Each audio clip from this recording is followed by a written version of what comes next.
ಈ ಲಿಂಗ ಏಕಾಗ್ರತೆಯನ್ನು ಕಲಿಸ್ತದೆ. ನಮ್ಮಲ್ಲಿ ಎಲ್ಲ ಯೋಗಗಳಕ್ಕಿಂತ ಶಿವಯೋಗ ಶ್ರೇಷ್ಠ ಅಂತಲೂ ಹೇಳ್ತಾರೆ. ಅದನ್ನು ನಾವು ಅನುಭವಿಸಿನಿ, ಅದನ್ನು ನಾವು ಆನಂದಿಸಿ ಆ ಒಂದು ತತ್ವವನ್ನು ಕಂಡುಕೊಂಡ ಮೇಲೆ ನಮಗದು ಆನಂದ ಆಗ್ತದೆ. ಈ ನಾಗರ ಪಂಚಮಿ ಬಸವ ಪಂಚಮಿ ಹೆಂಗಾತು? ಭಾಳ ಮಂದಿ ಯಾರೋ ಒಬ್ಬರು ಸ್ವಾಮಿಗಳು ವಿಡಿಯೋ ಹೇಳೋದನ್ನು ನೋಡಿದೆ. ಇವರು ದಿನ ಕಲ್ಲಿಗೆ ಹಾರ ಇರೋದಕ್ಕೆ ಇವರು ತಕರಾರು ಮಾಡ್ತಾರೋ, ಆದ್ರೆ ನೂರಾರು ಆಕಳುಗಳನ್ನು ಕಡಿತಾರೆ, ಅದಕ್ಕೇನು ಹೇಳಂಗಿಲ್ಲ ಅಂತ ವ್ಯಂಗ್ಯವಾಗಿ ಹೇಳಿದರು. ಈ ವಿಷಯಕ್ಕೆ ಸಂಬಂಧಪಟ್ಟಂಗೆ, ಬಸವ ಪಂಚಮಿಗೆ ಸಂಬಂಧಪಟ್ಟಂಗೆ ನಿಮ್ಮ ಅನುಭವ ಏನು? ಇದನ್ನು ಹೆಂಗೆ ಆಚರಣೆಗೆ ತಂದ್ರಿ? ಸಂಸ್ಕಾರ ಕೊಡ್ರಿ ಮಕ್ಕಳಿಗೆ. ಆ ಸಂಸ್ಕಾರ ಇವತ್ತು ಕೊಡಲಾರ್ದಕ್ಕೆ ನಮ್ಮ ಲಿಂಗಾಯತ ಮಕ್ಕಳು ಅನೇಕ ಸಂಘಟನೆಗಳಿಗೆ, ಅನೇಕ ಧರ್ಮಗಳಿಗೆ ಇವು ಹೋಗಿ ಲಿಂಗಾಯತ ಸಂಸ್ಕೃತಿ ಇದು ಎಲ್ಲಿಗೆ ಬಂದೈತಿ ಅಂದರೆ ಕಡಿಮೆ ಆಗುವಂಥ ಸಂಸ್ಕೃತಿ ಬರ್ಲಿಕ್ಕತ್ತೈತಿ. ನಮ್ಮದು ಮುಖ್ಯ ಕನ್ನಡದ ಧರ್ಮ, ಕರ್ನಾಟಕದ ನಮ್ಮ ಮಾತೃ ಭಾಷೆ ಕನ್ನಡ, ತಾಯಿ ಭಾಷೆ ಕನ್ನಡ ನಮ್ಮದು ರಾಜ್ಯದ. ಆ ಕನ್ನಡದಲ್ಲಿನ ಧರ್ಮ ಕೊಟ್ಟಂಥವ್ರು ಬಸವಾದಿ ಶರಣರು.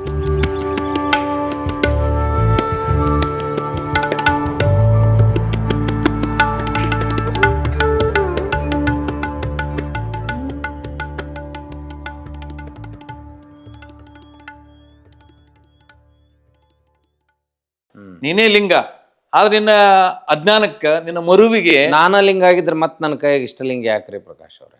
ಇದನ್ನ ಶರಣರು ಇದು ಕುರುಹು ಬೇಕು, ಕುರು ಹಿಡಿದು ಅರುಗೆಡಬೇಕು ಅಂತ ಹೇಳ್ತಾರೆ. ಕುರು ಇಲ್ದನೆ ಅದನ್ನ ಸಾಧಿಸ್ಲಿಕ್ಕೆ ಆಗೋದಿಲ್ಲ. ಇದು ಲಿಂಗ, ಅದು ನಮ್ಮ ಆತ್ಮ ಚೈತನ್ಯದ ಕುರು. ಆ ಕುರುವಿನ ಮೂಲಕ ನೀನು ಅರಿವುಗಳು, ಅದು ನಿನಗೆ ಬರೀ ಒಂದು ವಸ್ತು ಅಂತಕ್ಕಂಥ ಭಾವನೆ ಬರ್ತದೆ. ನೀನೇ ಲಿಂಗ ಆಗ್ಬೇಕು, ನೀನು ಸರ್ವಾಂಗ ಲಿಂಗಿ ಅಂತ ತಿಳ್ಕೊಂಡು ಹೇಳ್ತಾರೆ ಅನೇಕ ಶರಣರು. ನೀನೇ ಲಿಂಗ, ನಿನ್ನ ಸರ್ವಾಂಗ ಲಿಂಗ. ಆದ್ರೆ ಕುರುಹು ಅದನ್ನ ಬಿಡೋಂಗಿಲ್ಲ ಅಂತ ಹೇಳ್ತಾರೆ. ಲಿಂಗ ಧಾರಣೆ ಬೇಕು. ಅದು ಹಿಂದಿನ ಧರ್ಮಗಳಲ್ಲಿ ಜೈನಿಸಮ್ಮು, ಬುದ್ಧಿಸಮ್ನಲ್ಲಿ ಈ ರೀತಿ ಕುರುಹುಗಳನ್ನು ಕೊಡಲಿಲ್ಲ. ಕುರುವಿನ ಮೂಲಕ ಸಾಧನೆ, ಆಧ್ಯಾತ್ಮ ಸಾಧನೆ ಅಥವಾ ಧ್ಯಾನ ಸಾಧನೆಗೆ ಹೋಗಲಿಲ್ಲ.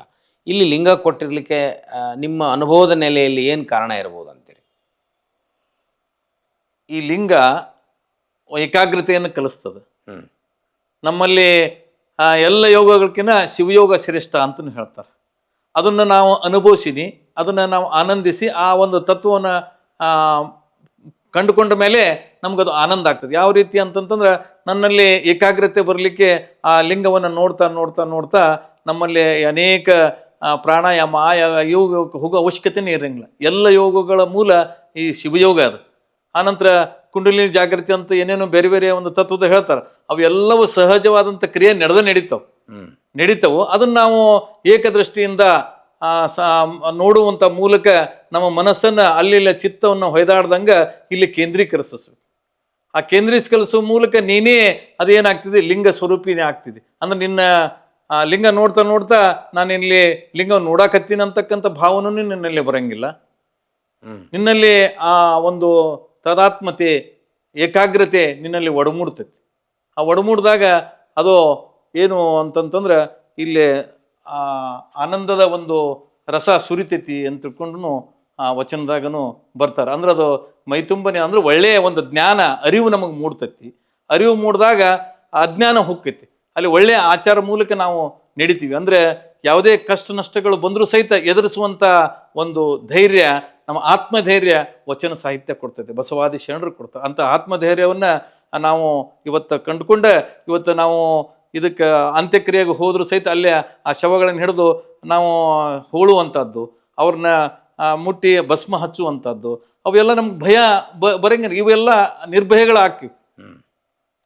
ಈಗ ಯಾವುದೇ ಒಂದು ಭಯ ಇದನ್ನ ಆಯಿತು ಅಂದ್ರೆ ನಾವು ಅಲ್ಲಿ ಸಹಜವಾಗಿನೂ ಹೋಗ್ಬೋದು.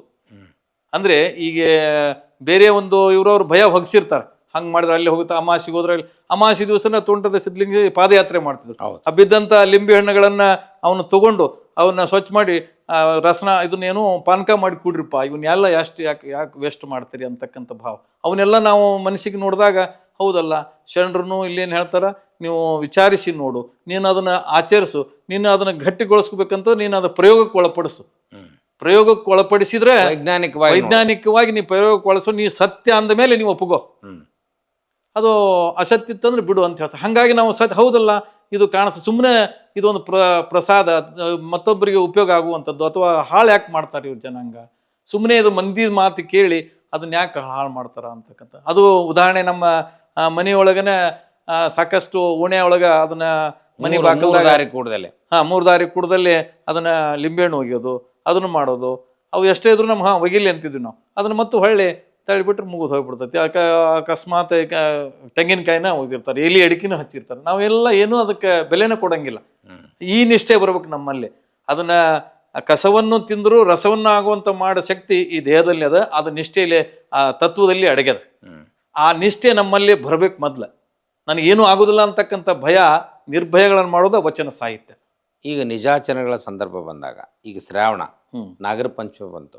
ಈ ನಾಗರ ಪಂಚಮಿ ಬಸವ ಪಂಚಮಿ ಹೆಂಗಾತು? ಭಾಳ ಮಂದಿ ಯಾರೋ ಒಬ್ಬರು ಸ್ವಾಮಿಗಳು ವಿಡಿಯೋ ಹೇಳೋದನ್ನು ನೋಡಿದೆ.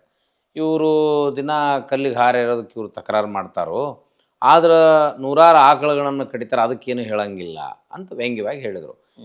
ಈ ವಿಷಯಕ್ಕೆ ಸಂಬಂಧಪಟ್ಟಂಗೆ, ಬಸವ ಪಂಚಮಿಗೆ ಸಂಬಂಧಪಟ್ಟಂಗೆ ನಿಮ್ಮ ಅನುಭವ ಏನು? ಇದನ್ನು ಹೆಂಗೆ ಆಚರಣೆಗೆ ತಂದ್ರಿ? ಇವತ್ತು ಆ ಬಸವ ಪಂಚಮಿ ದಿವಸನ ಇವತ್ತು ನಮ್ಮ ಸಂದರ್ಶನ ಕರೆದಿರಿ. ಆ ಬಸವ ಪಂಚಮಿಯ ಅನಂತ ಶರಣು ಶರಣಾರ್ಥಿ. ಬಸವಣ್ಣವರ 858ನೇ ಬಸವ ಪಂಚಮಿ ಇವು. ಅಂದರೆ 1105ರಲ್ಲಿ ಬಸವಣ್ಣವರು ಜನನ ಆಗಿ 1167ರಲ್ಲಿ ಅವರು ಲಿಂಗೈಕ್ಯರಾಗ್ತಾರೆ. ಅವರು ಇಚ್ಛಾಮರಣಿಗಳಾಗಿ ಅವ್ರನ್ನೂ ಕೂಡ ಅನೇಕರ ಮಂದಿ ಆಗಲ್ದವ್ರು ಏನೇನೋ ಹೇಳ್ತಾರೆ. ಅದು ಕೂಡ ಶುದ್ಧ ತಪ್ಪು ಅಂತ ನನ್ನ ಭಾವನೆ. ಯಾಕಂದ್ರೆ ಅವರು ಹೊಳಿ ಜಿಗದಾರ ಅಂತ ಹೇಳ್ತಾರ, ಇಲ್ಲ ಅವ್ರನ್ನ ಕೊಲೆ ಮಾಡ್ಯಾರಂತ ಹೇಳ್ತಾರ. ಇದೆಲ್ಲ ಸುಳ್ಳು. ಇದು ಸುಳ್ಳು. ಯಾಕಂತಂದ್ರೆ ಅವರ ಧರ್ಮಪತ್ನಿ ನೀಲಮ್ಮನ ವಚನಗಳನ್ನು ಸಾಕಷ್ಟು ಅದಾವು, ಅಕ್ಕನಾಗಮ್ಮನ ವಚನಗಳು ಸಾಕಷ್ಟು, ಅನೇಕ ಶರಣರ ಇವರು ಶರಣರು ಇಚ್ಛಾಮರಣಿಗಳಾಗಿದ್ರು.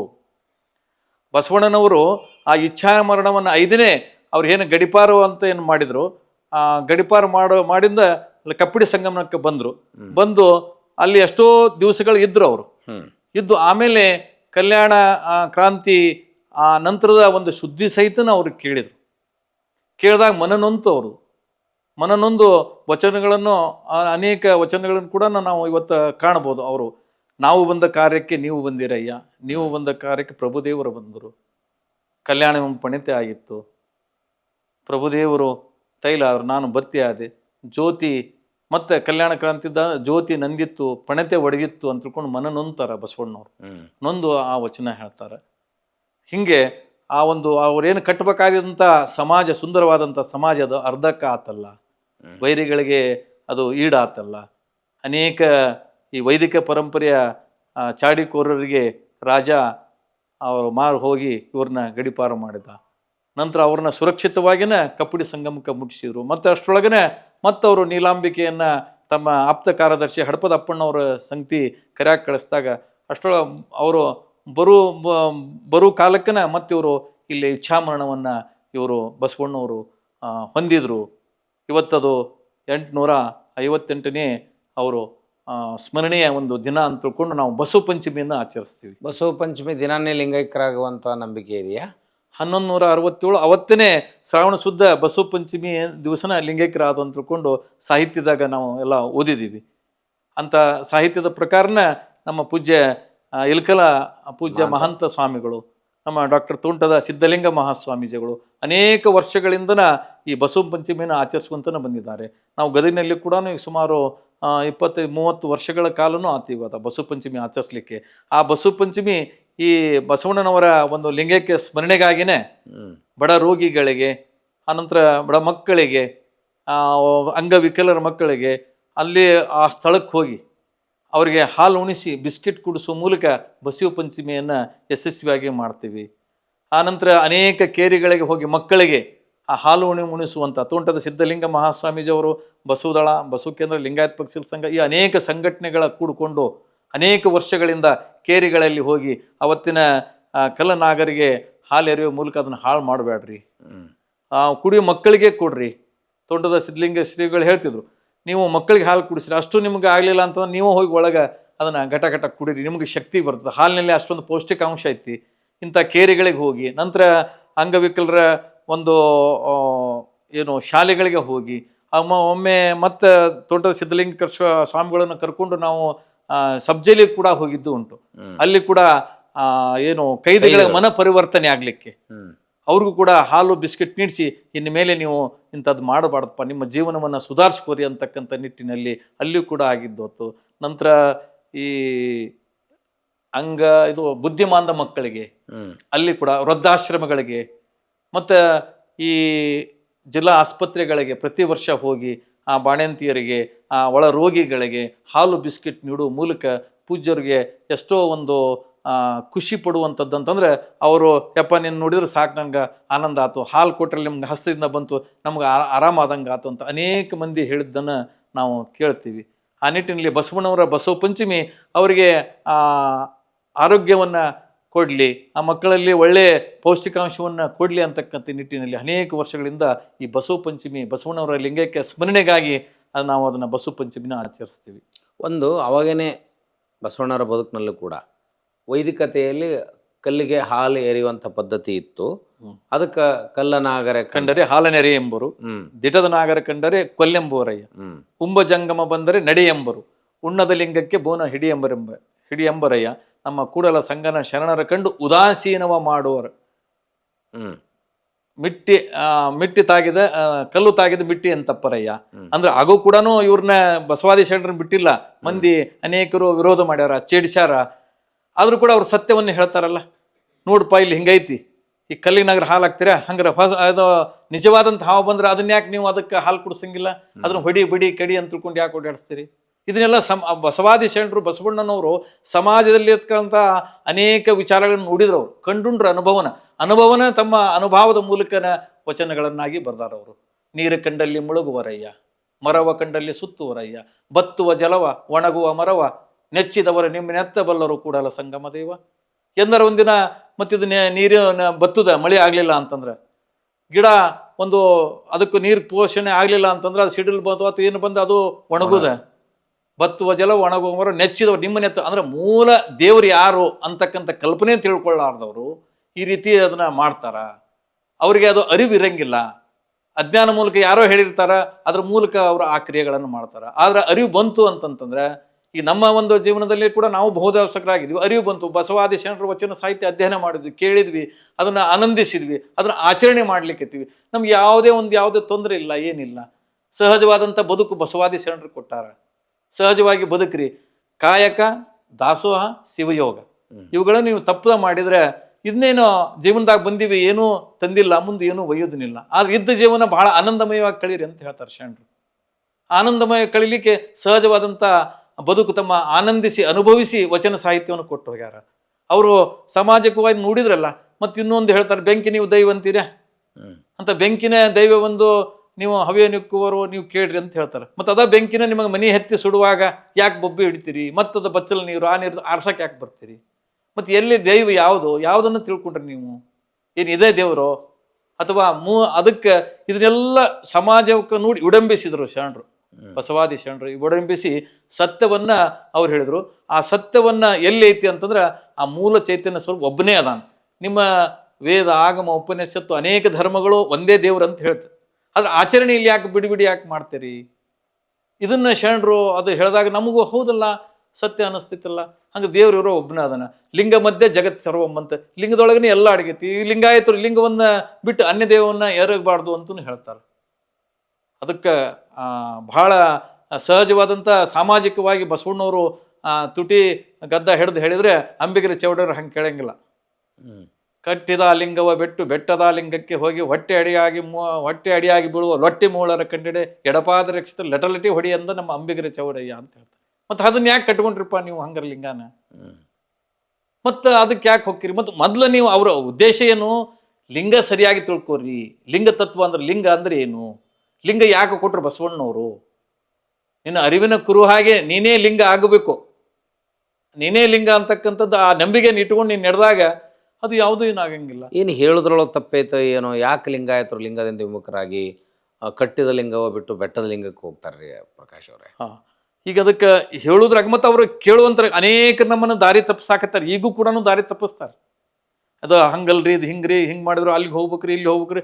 ಈ ಲಿಂಗಾಯತದ ತತ್ವ ನಮ್ಮಲ್ಲಿ ಹಿರಿಯರು ಮನೆಯಲ್ಲಿ ಇರ್ತಾಗ, ಈಗ ನೋಡ್ರಿ ನಾವು ಒಂದು ನಮ್ಮ ಅಜ್ಜ ಅಜ್ಜಿ ಕಾಲಕ್ಕೆ ಅಥವಾ ಇನ್ನೂ ಒಂದು 100 ವರ್ಷದಿಂದ 50 ಎಷ್ಟೋ ಮಂದಿ ಲಿಂಗಾಯತರು ಕೊಳ್ಳಾಗ ಲಿಂಗ ಇರ್ತಿದ್ವು.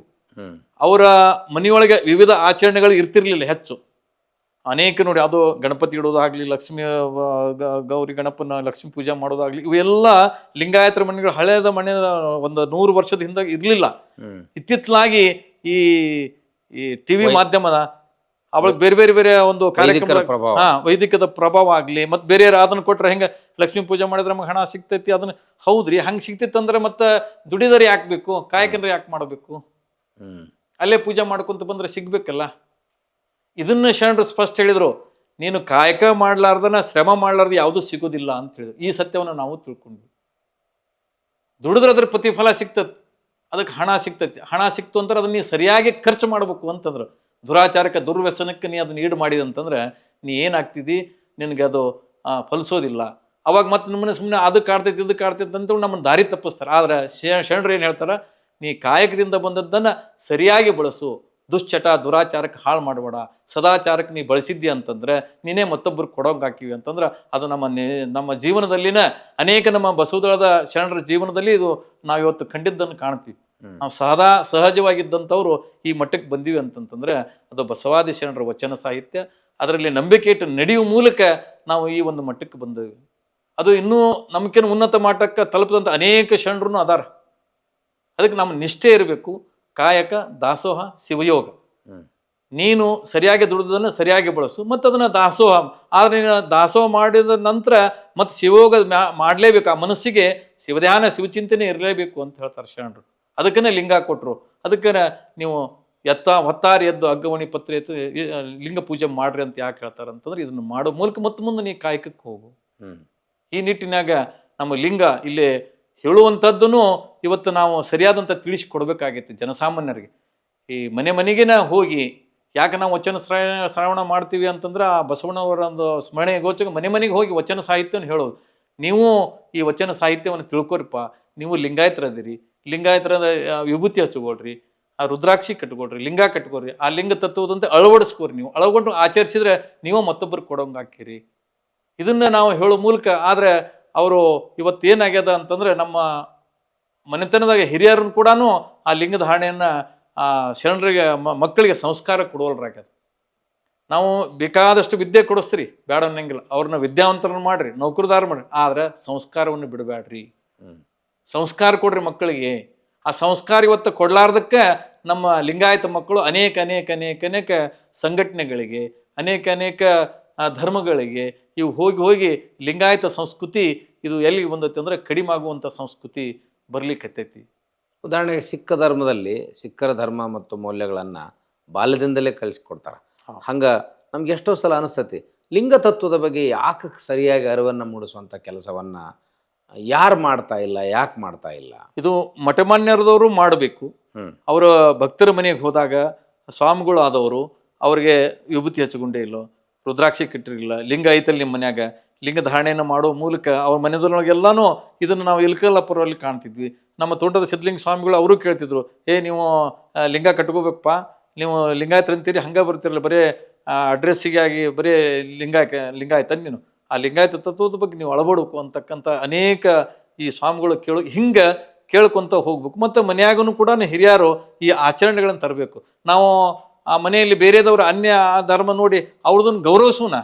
ಅವ್ರದ್ದು ಬೇಡ ಅಂದ್ರೆ ಅವ್ರಿಗೆ ನಾವು ಹೇಳ ಮಾಡೋದು ಬೇಡ, ಅವ್ರನ್ನ ಇದನ್ನು ಮಾಡೋದು ಬೇಡ. ಆ ನಮ್ಮದೇ ಆದಂಥ ಧರ್ಮದನ್ನ ಆಚರಣೆ ನಾವು ಮಾಡಬೇಕಾಗ್ತೈತಿ. ಇವತ್ತು ಅನ್ಯ ಧರ್ಮಗಳನ್ನು ನಾವು ಗೌರವಿಸೋ, ನಮ್ಮ ಧರ್ಮನ ನಾವು ಬಿಡೋಂಗಿಲ್ಲ. ನಮ್ಮ ಧರ್ಮದ ಆಚರಣೆಗಳು ನಮ್ಮಲ್ಲೇ ಅದಾವಲ್ಲ, ಬಸವಾದಿ ಶರಣರು ಕೊಟ್ಟು ಹೋಗ್ಯಾರ. ಎಲ್ಲ ಧರ್ಮಕ್ಕೂ ಎಲ್ಲ ಆಚರಣೆಗಳಿಗೂ ಪರ್ಯಾಯ ಇದೆ, ನಮ್ಮಲ್ಲಿ ಪರ್ಯಾಯ ಇದೆ. ಈಗ ಉದಾಹರಣೆಗೆ ಶ್ರಾವಣಕ್ಕೆ ನೀವು ಹಬ್ಬಗಳು ಬರ್ತಾವು, ನಾಗರ ಪಂಚಮಿ ಬಂತು, ಇನ್ನೊಂದು ಹಬ್ಬ ಗಣೇಶ ಚೌತಿ ಬರ್ತದೆ, ಎಲ್ಲದಕ್ಕೊಂದು ಪರ್ಯಾಯ ನಮ್ಗೆ ಐತಲ್ಲ. ಹೌದು, ಐತ್ರಿ. ಒಂದು ಬಿಟ್ಟು ಒಂದು ಮನುಷ್ಯಾಗ ಒಂದು ಸಮಾಧಾನಕ್ಕೆ ನಮ್ಗೆ ಪರ್ಯಾಯ ವ್ಯವಸ್ಥೆಯನ್ನು ಕೊಟ್ಟಿದ್ದಾರೆ. ಕೊಟ್ಟ ಮೇಲೂ ನಾವು ಯಾಕೆ ಅದು ಮನಸ್ಸು ಗಟ್ಟಿಯಾಗಿ ನಿಲ್ಲುವಲ್ದು ಅನ್ನೋದು ಇವತ್ತಿನ ದೊಡ್ಡ ಸಮಸ್ಯೆ. ಅದನ್ನ ತಿಳಿಸಿ ಹೇಳುವಲ್ಲಿನೂ ನಾವು ಇನ್ನೂ ಉದಾಹರಣೆ ನೀವೆಲ್ಲ ಒಂದು ತಂಡ ಕಟ್ಕೊಂಡು ಸುಮಾರು 25-30 ವರ್ಷದಿಂದ ಮನೆಯಲ್ಲಿ ಮನೆ ಮಾಡ್ತೀರಿ, ಇಷ್ಟು ಮನೆಗಳಿಗೆ ಹೋಗ್ತೀರಿ.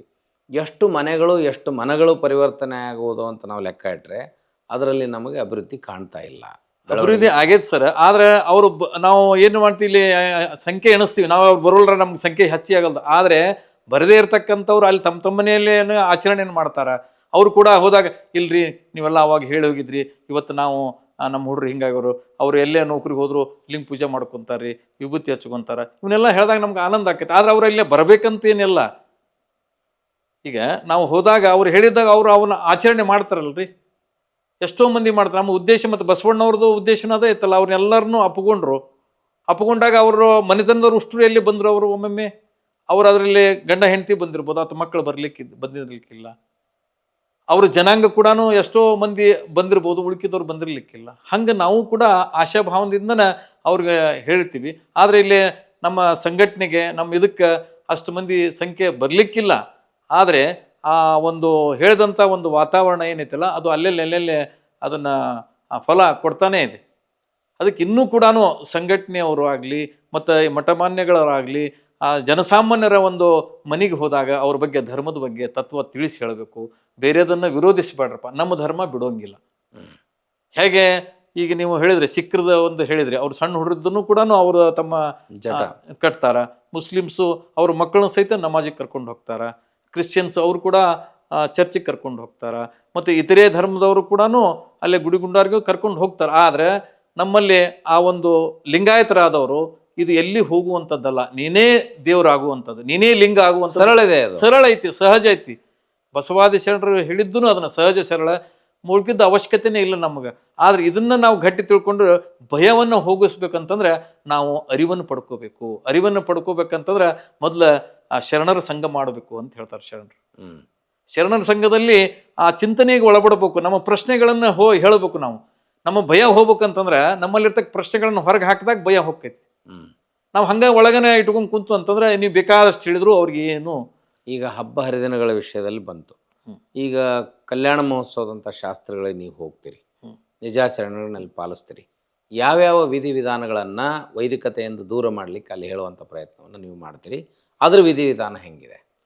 ನಾವು ಬಸವಾದಿ ಶರಣರ ವಚನ ಸಾಹಿತ್ಯದ ಮೂಲಕನ ಈ ವಿಧಿವಿಧಾನಗಳನ್ನು ಮಾಡಿಸ್ತೀವಿ. ಬಸವಾದಿ ಶರಣರನ್ನ ಹಿಂಗೆ ಹೇಳ್ಯಾರಪ್ಪ ಅಂತ ತಿಳ್ಕೊಂಡು ನಾವಲ್ಲಿ ಉಳ್ಕಿದ್ದ ಅಲ್ರಿ, ಲಿಂಗ ಮಧ್ಯೆ ಜಗತ್ ಸರ್ವ ಅಂತಂದಾಗ ಲಿಂಗವನ್ನು ನಾವು ತಿಳ್ಕೊಂಡ ಮೇಲೆ ಉಳ್ಕಿದ್ದ ಆಚರಣೆಗಳ ಅವಶ್ಯಕತೆನೇ ಇಲ್ಲಲ್ಲ. ಆದ್ರೂ ವೈದಿಕ ಮದುವೆ ಅದೊಂದು ಇರ್ತದಲ್ಲ, ನಮ್ಗೆ ಏನೇನೋ ಅದಾವಲ್ಲ. ಅದನ್ನೆಲ್ಲ ನಮ್ಗೆ ಜಾಡ್, ಯಾಕೆ ಶತಮಾನಗಳಿಂದ ನಮ್ಮನ್ನ ಅದನ್ನ ಆ ಒಂದು ಜಾಡ್ನ್ಯಾಗನ ತುಂಬ್ಕೊಂತ ಬಂದಾರೆ.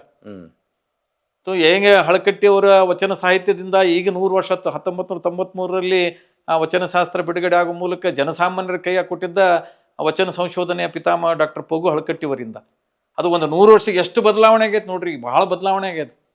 ಹಂಗ ಈ ವಚನ ಸಾಹಿತ್ಯ ಜನಸಾಮಾನ್ಯರ ಕೈಯಾಗ ಸಿಕ್ತು ಅಂತಂತಂದ್ರೆ ಅದನ್ನ ಅಧ್ಯಯನ ಮಾಡೋ ಮೂಲಕ ಅದು ಬದಲಾವಣೆನ ಆಕೈತಿ. ಆ ನಿಟ್ಟಿನಲ್ಲಿ ಈಗ ಹುಟ್ಟಿನಿಂದ ಅಂತ್ಯದವರೆಗೆ ಸಂಸ್ಕಾರಗಳನ್ನು ಕೊಟ್ಟಾರ ಅಂತ ಕಲ್ಯಾಣ ಮಹೋತ್ಸವದಲ್ಲಿ ನಾವು ಅವ್ರಿಗೆ ಸಹಜವಾಗಿನ ಅವ್ರಿಗೇನು ಹೇಳ್ತೀವಿ, ನಮ್ಮ ಲಿಂಗಾಯತ ಧರ್ಮ ಅದು. ಲಿಂಗಾಯತ ಧರ್ಮದ ಲಿಂಗ ಧಾರಣೆಯನ್ನು ಮಾಡಬೇಕು. ಮುಂಜಾನೆದ್ದು ಅವರಿಗೆ ಲಿಂಗ ಇತ್ತು ಅಂತಂತಂದ್ರೆ ಲಿಂಗ ಪೂಜೆನ ಮಾಡಿಸ್ತೀವಿ. ಇಲ್ಲಿಲ್ಲ ಅಂದ್ರೆ ಅವ್ರಿಗೆ ಲಿಂಗ ಧಾರಣೆನ ಮಾಡಿಸಿ ಮತ್ತು ಅವ್ರಿಗೆ ಆ ಇಬ್ಬರು ದಂಪತಿಗೆ ಸಮೇತ ಲಿಂಗ ಪೂಜೆನ ಮಾಡಿಸ್ತೀವಿ. ಅಂದ್ರೆ ಆ ಉದ್ದೇಶ ಏನು, ಅವ್ರಿಗೂ ಕೂಡ ಲಿಂಗ ಪೂಜೆದ್ದು ಗೊತ್ತಾಗ್ಲಿ, ಮತ್ತು ಅವ್ರ ಮೂಲಕ ಅವರು ಬಂದಂಥ ಬೀಗರಿಗೆ ಅವ್ರನ್ನೂ ಕುಂದಿರಿಸ್ಕೊಂಡು ಆ ಲಿಂಗದ ಒಂದು ಪ್ರಾತ್ಯಕ್ಷಿಕೆಯನ್ನು ನಮ್ಮವರು ಮಾಡಿಸ್ತಾರೆ. ನಮ್ಮಲ್ಲಿ ಅಶೋಕ್ ಬರಗೊಂಡಿ ಅಣ್ಣವ್ರು ಅಂಥವ್ರಾಗಲಿ, ಗಿರ್ಜಕ್ಕ ಧನ್ಬಡ್ಡಿ ಅಂತವ್ರಾಗಲಿ, ಇವ ಎಸ್ ಎ ಮೊಗದಣ್ಣವ್ರಂಥವ್ರಾಗಲಿ ಅನೇಕ ಶರಣೆಯರು ಆ ಲಿಂಗ ಪೂಜೆಯ ಪ್ರಾತ್ಯಕ್ಷಿಕೆಯನ್ನು ತೋರಿಸ್ತಾರೆ. ಅವಾಗ ನಮಗೆ ಆಶ್ಚರ್ಯ ಆಕೈತಿ ಎಷ್ಟೋ ಮಂದಿಗೆ. ಇದನ್ನೆಲ್ಲ ನಾವು ಕಲ್ತಿದ್ದು ಅನೇಕ ತರಬೇತಿ ಶಿಬಿರಗಳಲ್ಲಿ. ಹಿಂದಕ್ಕೆ ಚಿತ್ರದುರ್ಗದ ಸ್ವಾಮಿಗಳು ಮಾಡುವಂಥ ಈ ತರಬೇತಿ ಶಿಬಿರಗಳಲ್ಲಿ ಅವ್ರು 5 ದಿವಸದ್ದು ಆ ತರಬೇತಿ ಶಿಬಿರಗಳಲ್ಲಿ ಇಷ್ಟಲಿಂಗ ಪೂಜೆನ ಮಾಡಿಸ್ತಿದ್ರು. ನಂತರ ದಾವಣಗೆರೆಯ ಅಜ್ಜಂಪುರ ಶೆಟ್ಟರದೊಂದು ಟ್ರಸ್ಟ್, ಅದು ಬಸವ ಅಜ್ಜಂಪುರ ಟ್ರಸ್ಟ್ ಮೂಲಕ ಅವರು ತರಬೇತಿ ಶಿಬಿರಗಳನ್ನ ಬೇರೆ ಬೇರೆ ಕಡೆ ಏರ್ಪಡಿಸ್ತಾರೆ. ಅಲ್ಲಿನೂ ಕೂಡ ಭಾಗವಹಿಸುವ ಮೂಲಕ ನಾವುಗಳನ್ನ ವಿಧಿವಿಧಾನಗಳನ್ನ ತಿಳ್ಕೊಂಡ್ವಿ. ಆನಂತರ ಲಿಂಗ ಪೂಜೆಯಿಂದ ಇಲ್ಲಿ ಕೂಡ ಆ ಒಂದು ಲಿಂಗದ ತತ್ವದ ಕೊಟ್ಟದು ಅಂತಂದ್ರೆ ಅವರಿಗೆ ಲಿಂಗ ಧಾರಣೆ ಮಾಡಿ ಇನ್ನು ಆಚರಣೆ ಅಲ್ಲೇ ಮತ್ತೆ ಲಿಂಗದ ಪೂಜೆ ಮಾಡಿಸಿದ ಮತ್ತೆ ಅವ್ರಿಗೆ ಆ ವಿಧಿವಿಧಾನಗಳನ್ನ ಕೊಡೋ ಮುಂದೆ ವಚನ ಸಾಹಿತ್ಯ ಗಂಟನ್ನು ಹಾಕ್ತೀವಿ. ಅಂದ್ರೆ ಇಬ್ಬರು ದಂಪತಿಗಿನ ಇದು ನಿಮ್ಗೆ ಜೀವನ ಪರ್ಯಂತರ ಬುತ್ತಿ ಇದ್ದಂಗ ವಚನ ಗಂಟು. ಆ ವಚನ ಗಂಟು ಬಂದು ದಿನನಿತ್ಯ ನೀವು ವಚನ ಅಧ್ಯಯನ ಮಾಡೋ ಮೂಲಕ ನಿಮ್ಮ ಬಾಳ ಸಾಗಲಿ, ನಿಮ್ಮಲ್ಲಿ ಇರ್ತಕ್ಕಂಥ ಅಜ್ಞಾನ ಮೂಢನಂಬಿಕೆ ಹೋಗ್ಲಿ, ಸುಜ್ಞಾನದ ಎಡೆಗೆ ಈ ವಚನ ಸಾಹಿತ್ಯದ ಮೂಲಕ ನೀವು ಸಹಜವಾದಂಥ ಬದುಕು ನೀವು ಬದುಕರಿ. ದಂಪತಿ ಅನ್ಯೋನ್ಯ ಭಾವದಿಂದ ಸತಿಪತಿ ಒಂದಾದ ಭಕ್ತಿ ಹಿತವಾಗಿಪ್ಪುವುದು ಶಿವಂಗೆ ಅನ್ನೋ ಹಂಗೆ ಜೇಡರದಾಶ್ಮಿ ಹೇಳುವಂಗೆ ಆ ಒಂದು ಸತಿಪತಿ ಭಾವ ಇಬ್ಬರಲ್ಲಿನೇ ಯಾವುದೇ ಒಂದು ವಿಮುಖ ಆಗ್ಲಾರ್ದಂಗನ ಒಂದು ತಪ್ಪು ಹೆಂಡತಿ ಮಾಡಿದ್ರೆ ಗಂಡ ಸಹಿಸ್ಕೋಬೇಕು, ತಪ್ಪು ಮಾಡಿದ್ರೆ ಹೆಂಡತಿ ಸಹಿಸ್ಕೋಬೇಕು. ಅಲ್ಲಿಬ್ರು ಅನ್ಯೋನ್ಯವಾದಂಥ ಭಾವದ ಹೇಗೆ ಬಸವಾದಿ ಶರಣರ ಜೇಡರದಾಸಿಮ ದುಗ್ಗಳೆ, ಸತ್ಯಕ್ಕೆ ನಂತರ ಅನೇಕ ಬಸವಣ್ಣನವರು ನೀಲಾಂಬಿಕೆ, ಗಂಗಾಂಬಿಕೆ, ಹೀಗೆ ಶರಣದ ಆಯ್ದಕ್ಕಿ ಲಕ್ಕಮ್ಮ, ಮಾರಯ್ಯ, ಇವರು ಬದುಕಿದ ಉದಾಹರಣೆಗಳನ್ನ ಚರಿತ್ರೆ ಅದಾವಲ್ಲ ನಮ್ಗೆ. ಆ ಚರಿತ್ರೆಯನ್ನು ನೀವು ಅಧ್ಯಯನ ಮಾಡ್ರಿ, ಅಭ್ಯಾಸ ಮಾಡ್ರಿ, ಅವ್ರು ಹೆಂಗೆ ಬದುಕಿದ್ರು. ಮತ್ತು ಅವತ್ತು ನಾವಿನ್ನೂ ಇಷ್ಟೆಲ್ಲ ಸೌಕರ್ಯ ಅದೀವಿ, ಸೌಕರ್ಯ ಇದ್ದಾಗನ ಬದುಕ್ತೀವಿ. ಅವ್ರು ಏನೂ ಇಲ್ಲ ಅಂತ ಸೌಕರ್ಯ ಇದ್ದಾಗ ಸಹಜವಾದ ಬದುಕಿದ್ರಲ್ಲ. ಆದರೆ ಯಾಕಂತಂದ್ರೆ ಅವರಲ್ಲಿ ಆಸೆಗಳನ್ನು ನಮಗೆ ಕಡಿಮೆ ಮಾಡಿದ್ರು ಅವರು. ಅಂದ್ರೇನು, ಸಹಜವಾದಂಥ ಬದುಕು ಬರಬೇಕು, ದುರಾಸೆ ಬೇಡ ಅಂತ ಹೇಳಿದ್ರು. ಆಸೆ ಬೇಕು ಮನುಷ್ಯನಿಗೆ, ಆಸೆನೇ ಅನ್ಬಾಡ್ರಿ. ಅದನ್ನ ತೆಗೆದಿಡುವಂಥದ್ದು, ಸಂಗ್ರಹ ಬುದ್ಧಿ ಅದನ್ನ ಕಡಿಮೆ ಮಾಡುವಂಥದ್ದು. ಯಾಕಂದ್ರೆ ಆಸೆ ಇಲ್ದ ಮನುಷ್ಯನ ಬದುಕಿಲ್ಲ. ಅದ್ರ ಅತಿಯಾಸೆ ಬೇಡ, ದುರಾಸೆ ಬೇಡ, ದುರ್ವ್ಯಸನ ಬೇಡ, ದುಶ್ಚಟ ಬೇಡ ಅಂತಕ್ಕಂಥದ್ದು ಈ ವಚನ ಸಾಹಿತ್ಯದಲ್ಲಿ ಅಧ್ಯಯನ ಮಾಡೋ ಮೂಲಕ ಕಂಡು ಬರ್ತೈತಿ. ಅಂಥದ್ದನ್ನ ಅವ್ರಿಗೆ ತಿಳಿಸಿ ಹೇಳುವಂಥದ್ದು. ಮಣ್ಣಿನೊಳಗ ಸೀರೆ ಒಂದು ಎಳೆಯ, ಇಂದಿಂಗೆ ನಾಳಿಂಗೆ ಬೇಕೆಂದ್ರೆ ನಿಮ್ಮ ಆಣೆ ನಿಮ್ಮ ಪ್ರಮತರ ಆಣೆ. ಅಂದ್ರೆ ನಾವು ಶರಣರಿಗೆ ಹೆದರಬೇಕು. ಅಂದ್ರೆ ಶರಣರಿಗೆ ಹೆದರ್ಬೇಕಂದ್ರೆ ಶರಣ ಸಂಘದಲ್ಲೇ ನಾವು ಏನು ಮಾಡ್ಬೇಕು ಅಂತಂದ್ರೆ ಭಯದಿಂದ ನಾವು ನಡ್ಕೋಬೇಕು. ಶರಣರಿಗೆ ಗೌರವ ಕೊಡುವಂಥದ್ದಾಗಲಿ, ಅವ್ರಿಗೂಟ ಒಳ್ಳೆಯ ಒಂದು ಸಂವಾದದ ಮಾಡುವ ಮೂಲಕ ನಮ್ಮಲ್ಲಿರ್ತಕ್ಕಂಥ ಅಜ್ಞಾನವನ್ನು ಅವರು ಚರ್ಚೆ ಮಾಡೋ ಮೂಲಕ ಸುಜ್ಞಾನವಾಗಿ ನಾವು ಅದನ್ನು ಪಡ್ಕೊಳ್ಳೋ ಮೂಲಕ ಅವ್ರಿಗೂ ನಿಮ್ಮ ಜೀವನದಲ್ಲಿ ಒಳ್ಳೇದಾಗಬೇಕು ಅಂತ ನೀವು ಸಹಜ ಬದುಕನ್ನು ಬದುಕಿದಾಗ ನಿಮ್ಮ ಜೀವನ ಸಾರ್ಥಕ ಆಕೈತಿ. ನೀವು ಕಾಯಕ ಮಾಡ್ರಿ, ದಾಸೋಹ ಮಾಡ್ರಿ, ಶಿವಯೋಗ ಮಾಡ್ರಿ ಅಂತಕ್ಕಂಥ ಏನು ಬಸವಾದಿ ಶರಣರ ಕೊಟ್ಟಂಥ ತತ್ವಗಳನ್ನು ಅವ್ರಿಗೆಲ್ಲೇ ತಿಳಿ ಹೇಳೋ ಮೂಲಕ ಕಲ್ಯಾಣ ಮಹೋತ್ಸವ. ಎಷ್ಟೋ ಮಂದಿ ಹೇಳ್ತಾರೆ, ನೀವು ಅಕ್ಕಿ ಕಾಳು ಹಾಕ್ಸೋದಿಲ್ಲ, ಬರೀ ಪುಷ್ಪನ ಹಾಕ್ತೀರಿ, ಇದನ್ನೇ ವಿಡಂಬಿಸ್ತಾರಂತ ಹೇಳಿದ್ರಿ ನೀವು. ಅದಕ್ಕೆ ಸಾಕ ಬಸವಣ್ಣವರ ವಚನನ ನಮಗೆ ಸಾಕ್ಷಿ ಅದಾವಲ್ರಿ. ಪುಷ್ಪ ಜಾತಿಗಳ ಎಲ್ಲ ಬಂದು ನಿಬ್ಬಣಕ್ಕೆ ಬನ್ನಿರಿ, ಎನಗೂ ನಮ್ಮ ಕೂಡಲ ಸಂಗಮ ದೇವನಿಗೆ ಮದುವೆ ಅಂತ ತಿಳ್ಕೊಂಡು, ಪುಷ್ಪ ಜಾತಿಗಳೆಲ್ಲ ನಿಬ್ಬಣವ ಬನ್ನಿರಿ, ನಮಗೆಯೂ ನಮ್ಮ ಕೂಡಲ ಸಂಗಮ ದೇವರಿಗೆ ಮದುವೆ ಅಂತ ತಿಳ್ಕೊಂಡು ಅಲ್ಲಿ ಪುಷ್ಪಗಳನ್ನ ಹಾಕ್ತಾರೆ. ಹಾಕುವಂಥದ್ದು ನಮಗೂ ಇದು ಅಕ್ಷತೆಯನ್ನು ಹಾಕಬಾರ್ದು ಅನ್ನೋದು, ತಿನ್ನುವ ಪ್ರಸಾದ ಅದು ಪ್ರಸಾದನ್ನ ಕೆಡಿಸಬಾರ್ದು. ಅದು ಮತ್ತೆ 4 ಮಂದಿಗೆ ಪ್ರಸಾದಕ್ಕೆ ಆಕೈತಿ, ಮತ್ತೊಂದು ಜೀವನಕ್ಕೆ ಉಪಾಯ. ಎಷ್ಟೋ ಮಂದಿ ಆಹಾರವಿಲ್ದನೆ ಇವತ್ತ ಎಷ್ಟೋ ಮಂದಿ ನಿರ್ಗತಿಕರಾಗ್ಯಾರ, ಎಷ್ಟೋ ಮಂದಿಗೆ ಆಹಾರ ಇಲ್ಲ ಅಂತ ತಿಳ್ಕೊಂಡು ಸರ್ಕಾರ ಇವತ್ತು ಮತ್ತೆ ಆ ಅಕ್ಕಿಗಳನ್ನು ಕೊಡುವಂಥದ್ದನ್ನು ನಾವು ಕಾಣ್ತೀವಿ. ಹಂಗೆ ಇದನ್ನ ತುಳಿಬೇಡ್ರಿ. ಯಾಕಂದ್ರೆ ಇಲ್ಲಿ ನಮ್ಮ ತೋಂಟದ ಸಿದ್ಧಲಿಂಗ ಸ್ವಾಮಿಗಳು ಏನು ಹೇಳ್ತಿದ್ರು, ನೀವು ಅಕ್ಷತೆನ ಹೂವನ್ನ ಹಾಕೊಂಡು ಬಿಡ್ರಿ, ಬರೀ ಚಪ್ಪಾಳೆ ತಟ್ಟಿದ್ರೆ ಸಾಕು ಅವರು ಕಲ್ಯಾಣ ಮಹೋತ್ಸವ ಆಕೈತಿ ಅಂತ ಹೇಳಿದ್ರು. ನಿಮ್ಮ ಖುಷಿ, ನೀವು ಅವರಿಗೆ ಹಾರೈಸುವಂಥದ್ದು ಅವ್ರಿಗೆ ಒಳ್ಳೇದಾಗ್ಲಿ, ಶುಭವಾಗ್ಲಿ, ದಂಪತಿಗಳ ಜೀವನ ನಡ್ಕೊಂಡು ಹೋಗ್ಲಿ ಅನ್ನೋ ಉದ್ದೇಶದಿಂದ ಒಂದು ಸಾಮಾಜಿಕ ಒಂದು ಬಂಧನ ಆ ಕಲ್ಯಾಣ ಮಹೋತ್ಸವದಲ್ಲಿ ಎಲ್ಲರೂ ಹಾರೈಸಿ ಹೋಗುವಂಥದ್ದು. ಅದು ಅದಕ್ಕೆ ನಾವು ಬೇರೆ ಬೇರೆ ನಾವು ಬೇರೆ ಕಟ್ಟಿ ಅವ್ರಿಗೆ ಹಂಗೆ ಮಾಡಬೇಕು ಹಿಂಗೆ ಮಾಡ್ಬೇಕಂತ ನಾವು ಎಲ್ಲನೂ ಬೇರೆ ಈ ವೈದಿಕದ ಒಂದು ಇದನ್ನು ಹೊಗಿಸಿ ನಾವೇನು ಮಾಡಿಬಿಡ್ತೀವಿ, ಅವರಿಗೆ ಅದು ಇದು ತಿಳಿಲಾರ್ದಂಥದ್ದು ಹೇಳಿ ಅವ್ರಿಗೆ ತಿಳಿಸುವಂಥದ್ದು ಹೇಳ್ಬೇಕು. ಇಲ್ಲಿ ಮತ್ತೆ ಅವ್ರ ಪ್ರತಿಜ್ಞೆ ಕೂಡ ಮಾಡಿಸ್ತಾರೆ, ಹೆಣ್ಮಗಳಿಗೆ ಮತ್ತು ಗಂಡುಮಗಳಿಗೆ ಪ್ರತಿಜ್ಞೆ, ನೀವು ಅನ್ಯೋನ್ಯವಾಗಿ ಬದುಕಬೇಕು, ನೀವು ಭಾಷೆಯಲ್ಲಿ. ಕನ್ನಡದ ನಮ್ಮದು ಮುಖ್ಯ ಕನ್ನಡದ ಧರ್ಮ, ಕರ್ನಾಟಕದ ನಮ್ಮ ಮಾತೃ ಭಾಷೆ ಕನ್ನಡ, ತಾಯಿ ಭಾಷೆ ಕನ್ನಡ ನಮ್ಮದು ರಾಜ್ಯದ. ಆ ಕನ್ನಡದಲ್ಲಿನ ಧರ್ಮ ಕೊಟ್ಟಂಥವ್ರು ಬಸವಾದಿ ಶರಣರು. ಸಂಸ್ಕೃತದಲ್ಲಿ ಹೇಳಿದ್ರೆ ಏನು ಅರ್ಥ ಆಗ್ತದೆ ಅಂದರೆ ಸಂಸ್ಕೃತದಲ್ಲೇ ಅದರ ಅರ್ಥ ಆಗೋದಿಲ್ಲ. ಅದಕ್ಕೆ ನಾವು ತಿಳಿಯುವಂಥ ಭಾಷೆಯಲ್ಲಿ ನಾವು ಕನ್ನಡವನ್ನು ಬಳಸೋಣಲ್ಲ. ಬಸವಾದಿ ಶರಣರು ನಮ್ಗೆ ವಚನ ಉಳ್ಕಿದ್ದನ್ನು ನಾವು ಟೀಕೋ ಮಾಡೋದು ಬೇಡ. ನಮ್ಮ ವಚನ ಸಾಹಿತ್ಯ ಐತಲ್ರಿ, ನಮ್ಗೆ ಸಹಜವಾದಂಥದ್ದು ಅವ್ರು ನಮ್ಗೆ ತಿಳಿಯೋಂಗೆ ಹೇಳ್ತಾರೆ. ಇವತ್ತು ಕಳಬೇಡ, ಕಳು ಮಾಡೋರಪ್ಪ ಅನ್ನೋದು ಗೊತ್ತಾಕೈತಿ, ಕೊಲಬೇಡ, ಹಿಂಸೆ ಮಾಡಬೇಡ ಅನ್ನೋದು ಗೊತ್ತಾಕೈತಿ. ಮತ್ತು ಇವಿಷ್ಟು ನಮ್ಗೆ ತಿಳಿವು ಹೇಳ್ತಾವಲ್ಲ, ನೀವು ಪ್ರೀತಿಯಿಂದ ಜೀವನ ಸಾಗಿಸ್ರಿ ಅಂದ್ರೆ ಸಾಕಲ್ಲ.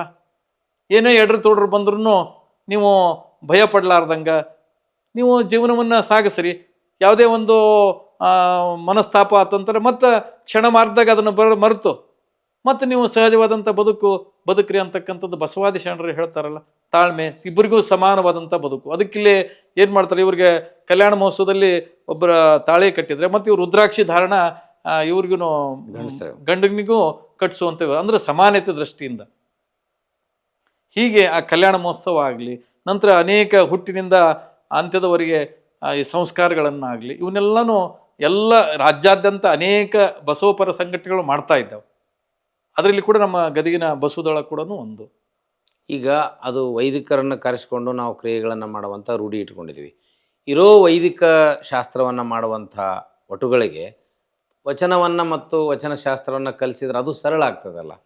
ಅದು ಬಹಳ ಯೋಗ್ಯ ರೀ. ಆದರೆ ಅದು ಒಂದು ಅವ್ರಿಗೆ ವೃತ್ತಿ ಅಂತ ತಿಳ್ಕೊಂಡು ಅದನ್ನು ಬೇರೆ ಬೇರೆ ಒಂದು ಮಾಡೋದ್ರಿಂದ ಸಹಜವಾದಂಥದ್ದು ಇದನ್ನು ಕಲಿಸಿದ್ರೆ ಭಾಳ ಚಲೋ. ಆದ್ರೆ ಒಪ್ಪಿ ಅವರು ಕೂಡ ಇದನ್ನು ಮಾಡಬೇಕು. ಆದರೆ ಅವರು ಕಾಯಕ ಮಾಡ್ತಾ ಇದ್ರೆ ಇದ್ರದ್ದು ಏನಾಕತಿ, ಅದು ಒಂದು ಕಾಯಕ ಅಂತನೇ ಬೇರೆ ಒಂದು ಕಾಯಕ ಮಾಡಿ ಇದು ಒಂದು ಅವರ ಒಂದು ಬೇರೆ ಒಂದು ಸೇವೆ ಅಂತಕ್ಕಂಥ ಮನೋಭಾವನೆ ಅವರಲ್ಲಿ ಬರಬೇಕು.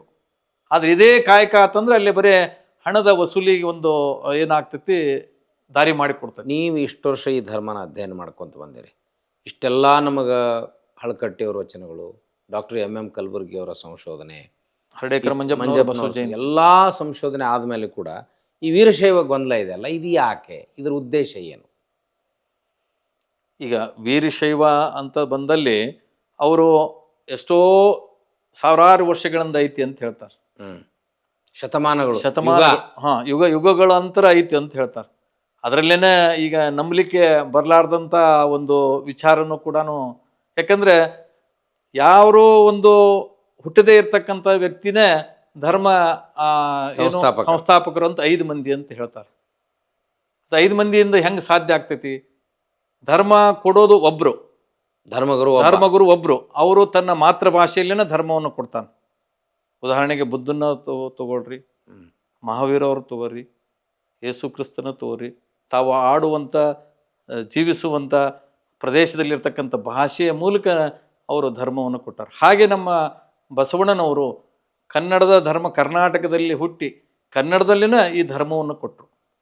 ಅದಕ್ಕೆ ಇದು ನಮ್ಮ ಕನ್ನಡದ ಧರ್ಮ, ಕರ್ನಾಟಕದ ಧರ್ಮ ಅಂತ ಡಾಕ್ಟರ್ MM ಕಲಬುರ್ಗಿ ಅವರು ಕೂಡ ಹೇಳ್ತಾರೆ. ಕನ್ನಡಿಗರಿಂದ ಲಿಂಗಾಯತ ಧರ್ಮ ಅಂದ್ರೆ ಕರ್ನಾಟಕದ ಮೊದಲ ಧರ್ಮ. ಬೇರೆ ಊರ ಕಡೆಯಿಂದ ಉತ್ತರ ಭಾರತದಿಂದ ಬಂದಂಥ ಧರ್ಮಗಳು.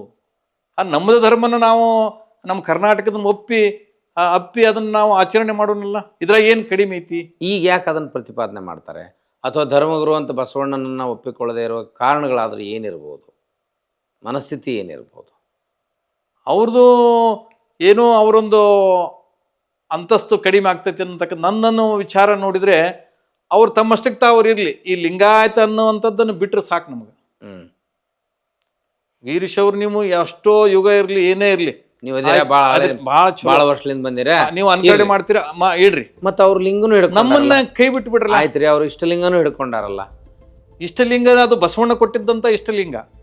ಬಸವಣ್ಣನ ಪೂರ್ವದಲ್ಲಿ ಇಷ್ಟಲಿಂಗ ಇರ್ಲಿಲ್ಲ. ಅವ್ರು ಇತ್ತು ಅಂತ ಹೇಳ್ತಾರ. ಇಲ್ಲ ಹಂಗಂದ್ರೆ ಅವ್ರಿಗೆ ದೀಕ್ಷಾ ಯಾರು ಕೊಟ್ರು ಅಂತ ಕೇಳ್ತಾರ. ಈ ಒಂದು ಸಂದರ್ಭ ಬಂದಲ್ಲಿ ನಾನು ನನ್ನ ಒಂದು ತಿಳುವಳಿಕೆ ಮಟ್ಟದಾಗ ಅಲ್ಲಿ ಹೇಳ್ಬೇಕು ಅಂತಂದ್ರೆ,